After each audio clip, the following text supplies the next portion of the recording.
মনে হয় যে আমাদেরকে তালাবদ্ধ করে দিয়ে বের করে দিলে তোমাদের ভালো লাগবে, তোমাদের মানে তোমাদের দাবি তো আদায় হবে, আমরা এখান থেকে চলে যাব।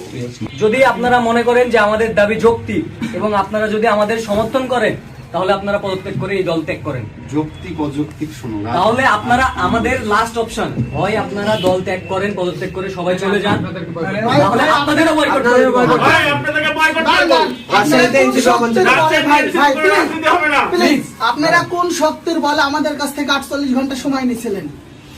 যত আপনারা ভাই বলি শোনেন ভাই, আপনারা সিনিয়র ভাই, আপনাদের সম্মান করে আপনি বলছেন সার্জিস সাহেব আপনাদের মধ্যে সময় চাইছেন, আমরা সময় দিছি, আপনারা এই সময় ব্যর্থ।